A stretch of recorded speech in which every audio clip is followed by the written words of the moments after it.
Roderick family, how's every single one of you? Welcome to the official review of NXT UK, the best show in the WWE. I hope that all of you are doing amazing, and we have a great show for you guys. We have surprises, and we have a guy that it kind of sucks on NXT 2.0, but here he looks legit. So we're going to be talking about everything. Thank you so very much for being with us. Paul, your thoughts on this NXT UK that we just saw? Yeah, this was another solid episode of NXT UK. The big main event, like you said, it was going to be Roderick Strong going against Wolfgang. And that match, we were looking forward to it. It did disappoint, but I think the match that really stole the show, was the opening match where we saw Oliver Carter go against Tyler Bate. That was a great match. We also saw two women's matches on the show and some stuff hyping up for what we're going to see the next coming weeks. Exactly. So, family, thank you again. And let's start, Paul, like you said, Tyler Bate going, against Carter. And really good match. Like you said, these guys, actually, Carter did not look bad, because, everybody hypes Tyler Bate. The only man that has been able to hold every single championship on NXT UK. And they went toe-to-toe. I did like the interactions between the two. And you said it, remember the story that they were giving us. They have to win. The challengers have to win in order for them to get the rematch for the tag title. So, do you think that they did it the right way? Yeah, it was one of those things where I thought, how are you really going to do this? Are you just going to beat Trent Seven? Because you would think they would have to at least win one of these matches to state the case of, hey, we wanted, the title shot. But this match was good, and it, like I said, to me, it stole the show. The athleticism of Oliver Carter, just some of the stuff countering the Tyler driver into a Spike Hurricane Rana. Tons of great stuff here in this match, but at the end of it, it all just came down to, Ashton Smith on the outside. He never got involved. Even when Oliver Carter got thrown out, he wouldn't pick him up and throw him back in the ring. He would just, hey, come on, man, get up. You can do it. But, Trent Seven would be hitting on the ring and trying to, and also the fans were there. And that to me added to this because the fans were into it. I don't know what you thought. There wasn't a lot of fans, but they were into it. They were. They were really, chanting, and it made it feel special, made it feel good. But Trent Seven was kind of getting involved, kind of not involved in it, but just a little bit more than Ashton Smith. So eventually they got in each other's face. He pushed Smith into the ring steps. Tyler Bate was up on the top. He was kind of looking around, what's going on? He jumps down, but Oliver Carter had enough time to recover. He caught him in the kind of the cover here, 1, 2, 3, or the backslide. And then he got the win, and it's good because the baby faces are at least the one set of baby faces, I guess, in this match. They got the win here, and it's more cracks in the team between Tyler Bate and Trent Seven. Now there is like you said, I think they're trying to get that story going, that there's this separation, there's this issues between Tyler Bate and Trent Seven. They said, he cost them the Heritage Cup, but then they won the tag title, so it's okay, and I'm sure he's forgiven him, and then boom, he cost them the match here. So. Yes. Yeah, so we'll see what happens next week. I think we're going to see also we're going to see the other side. We're going to see Trent Seven against also Ashton the Smith. other guy, but Ashton Smith. But we'll see what's going on here. But again, if they win, also then the next thing that he will have to do is give them the rematch. So we're really excited about that because the rivalry at least is making sense. They're actually keeping it week by week. So I'm really looking forward for that. This is something that I'm not really looking forward. The A-Kid, he has his first showing on NXT 2.0. He beat, I don't really remember who he beat on NXT 2.0. Oh, Kushida. He beat Kushida. Paul is not probably happy about that. He's going to be, again, on NXT 2.0 and to me, Kushida's been dead for a long time. Yeah, exactly. Paul already forgot about Kushida. So, he's going to be fighting next week to have a place in the ladder match for the North American Championship. So, we'll see what they do here. But, in those episodes, and Paul always mentions this already recording in advance. So he goes to Saxon Huxley. He's I need a partner to fight Di Familia. Saxon Huxley's I don't like how they portray him as a complete idiot. A guy that is completely, Well, if you remember, when he was teaching him that little tongue twister or whatever, when then A-Kid walked out of the room, he talked normal. It was like a shoot. He was the rain in Spain falls gently on the plain. Yes. And then he comes in and he's just what was that? And he's yeah, exactly. So it's all they're trying to do a photo shoot, but he's Huxley, are you going to be my partner? And then he eventually says yes. So, this is one of the things. The one thing at least I'm going to say, now this might not mean anything because obviously this is pre-taped, but hopefully, the A Kid comes back to NXT UK.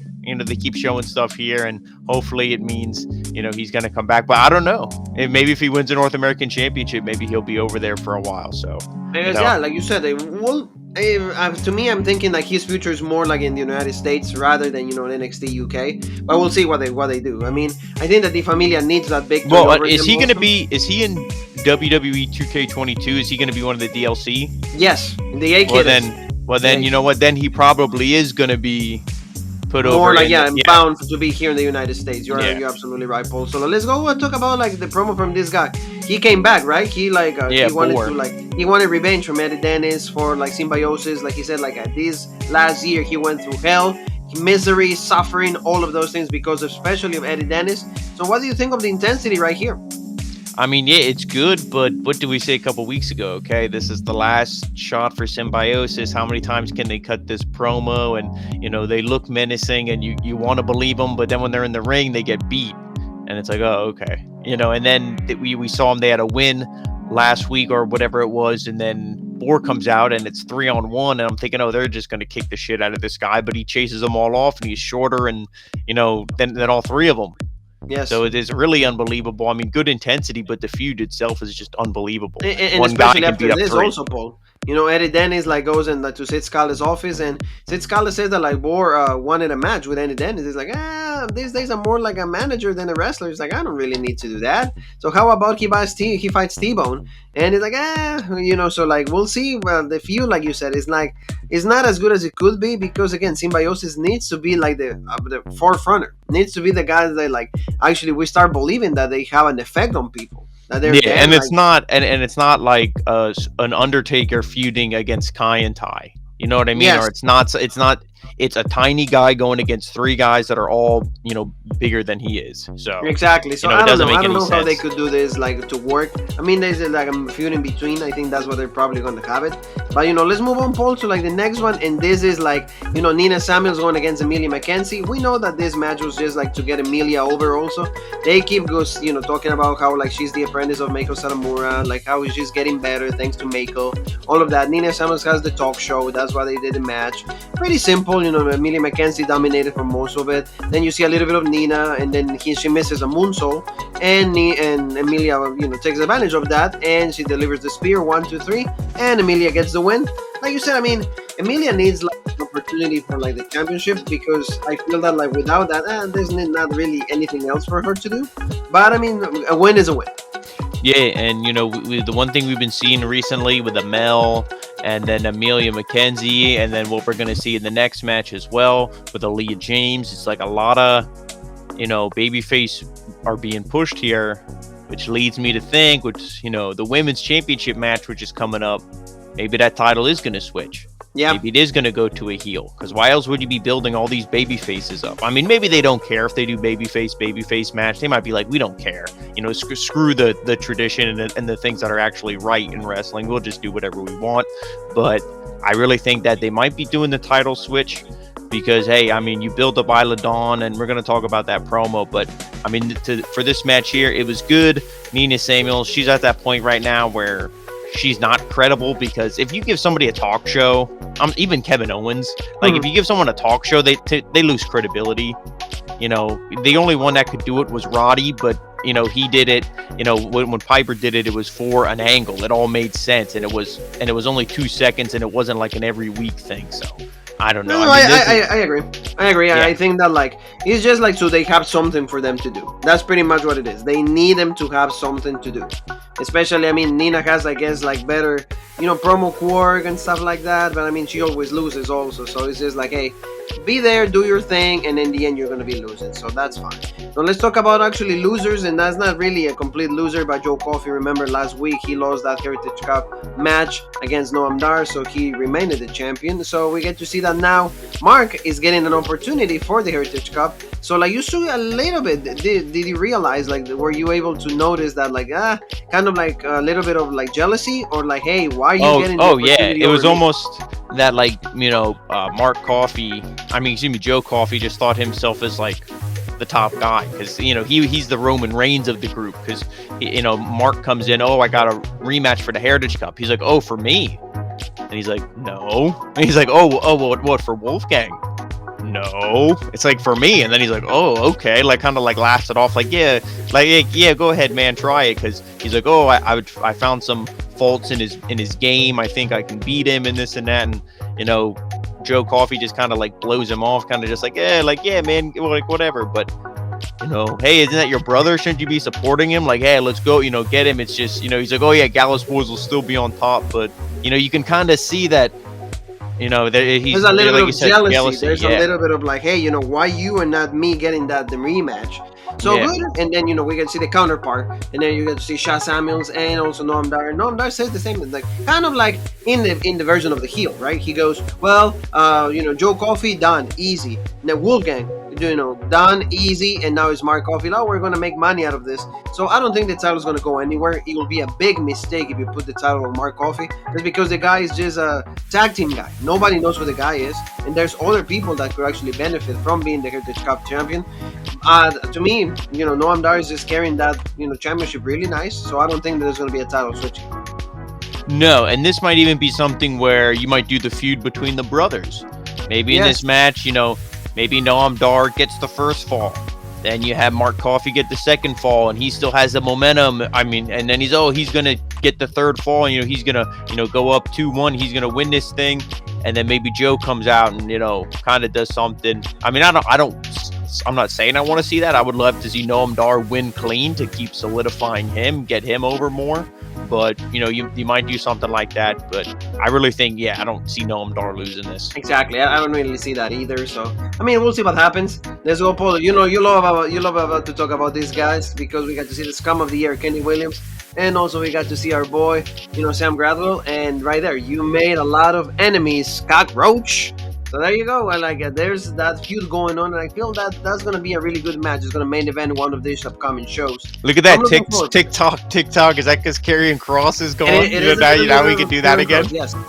Yeah. So like good. I like the promo. Pretty interesting. Yeah. I mean, this is a feud. We didn't see this for a couple of weeks. Didn't really touch on it. They were doing other stuff. So it's good to see him go back to this, and we're going to see this resolved. And we talk about Heritage Cup, and I still say this is the guy who I think is going to beat Noam Dar in Sam Gradwell. Exactly. So it will be good. It will be good, and hopefully they do this in like the next couple of weeks. They didn't announce it quite yet. Like Paul, let's talk about it. You said really quick. There was a match another with girls. Aaliyah James going against Stevie Turner.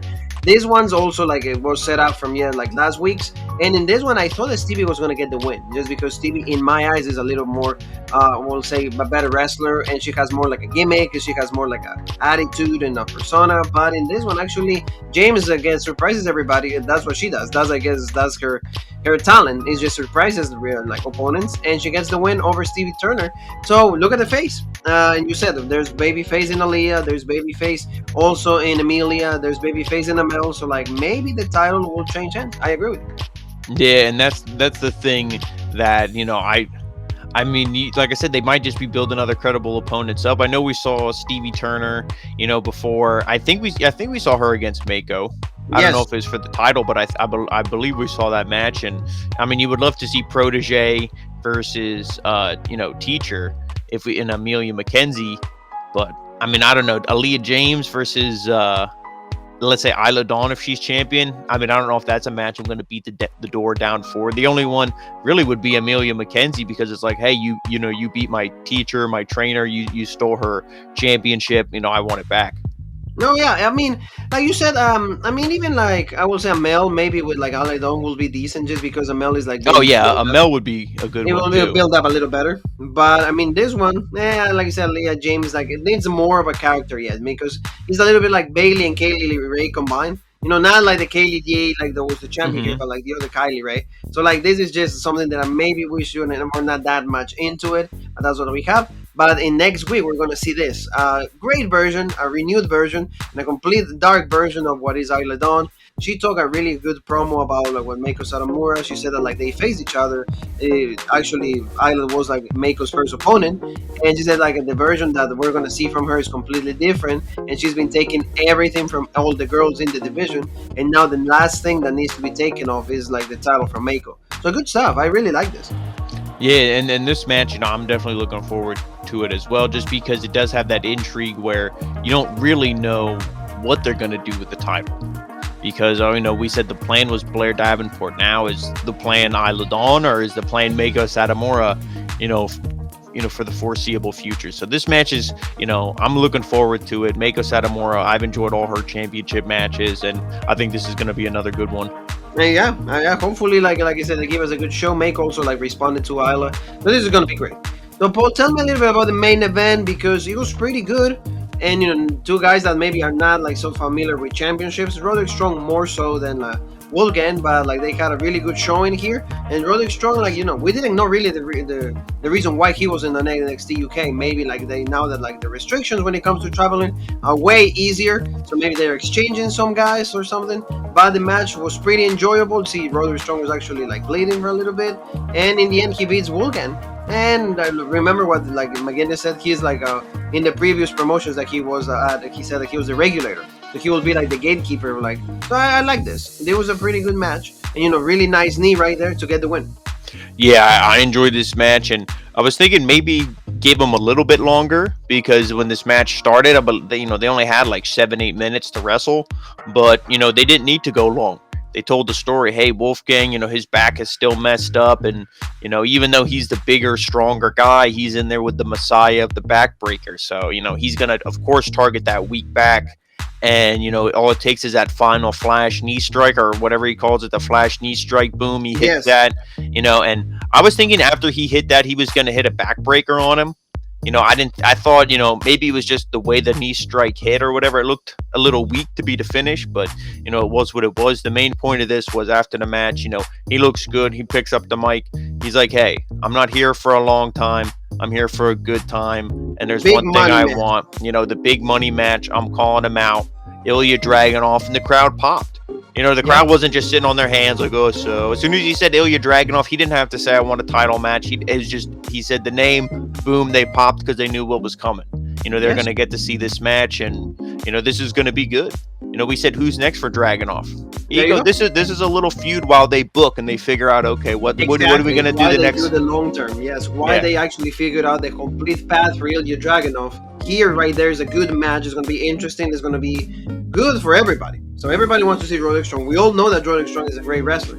Probably overshadowed by Adam Cole, overshadowed by Riley. He never got that big break. Oh, I want to be the lead man. But now he has the opportunity, at least thanks to Malcolm Bivens and Diamond Mine. So good stuff, and that's how he ended the show. So we'll see if Dragunov is probably going to say yes, of course. So maybe 2 weeks from, 2-3 weeks he's going to be there. But probably the match was already taped. Who knows? But in the end, it's going to be a good show. So that's what matters. So any closing thoughts, Paul? Yeah, I'm looking forward to this match, and it's the one thing just to comment on Roderick Strong is maybe it's one of those things where he was all his friends got let go, whatever, he's re-signed his deal, all this stuff. It's WWE, they cut so many people. I'm not saying that they wouldn't cut Roderick Strong if they had to, but how many more guys can they really cut? Yeah. Some of these guys, they might be okay, let's kind of maybe try to make them happy, because you saw a Cesaro they wanted to re-sign, they couldn't get him, and Cesaro would have been that could have been Cesaro right here in this match against Wolfgang. He could have grabbed a mic, cut the same promo. Hey, I'm here for the big money match. Exactly. Ilja Dragunov, because they have history. They wrestled before, and we love it. And we loved that match, at, what was it, TakeOver Blackpool or something like that? Yeah. A long time ago. One of the first pay-per-views we covered on Rope Break, so badass. But it was one of the things where, they have history, but, unfortunately he's not with, or maybe fortunately for him, he's not with the company. So, they're going to let guys like Roderick Strong, and I would hope to even see Finn Balor after WrestleMania, because I'm sure he's going to lose the belt at WrestleMania. Then you can bring him over to NXT UK. That would be some good stuff. That's the one thing, just to close, you said, is what they're trying to do is probably a lot of guys that have some interest in going on NXT UK, they like the product, they can be, okay, well, I want to be there. So give me that opportunity. And also, you had Walter, Pete Dunne, Ilja Dragunov, A-Kid. Send Roddy over. Who's the next really good guy to bring over here? Work with these guys. Find out, it's good. And even NXT 2.0 with the main roster, they're exchanging guys. That's just something that they can do also in the UK. Not with the same frequency, but at least it will be something that they will be able to do. So, family, thank you so very much for being with us one more time. In the next couple of weeks, you're going to see us a lot because the road WrestleMania is coming to a close. So we're going to be back full trail. We're going to have more AEW. We're going to have a lot more stuff for you guys. So stick around. We know that we've been taking a little slow now, but we're going to actually kick back in. So, family, thank you so very much. Don't forget to subscribe, hit the bell for notifications, and where else can they find you? And follow us Rope Break on Facebook, the OG Rope Break on Twitter, Original Rope Break on Instagram, Twitch, and TikTok, and of course right here on YouTube, the home of the #1 podcast in the YouTube wrestling community, the Original Rope Break. And you and me have one more thing that is left to say, and that is...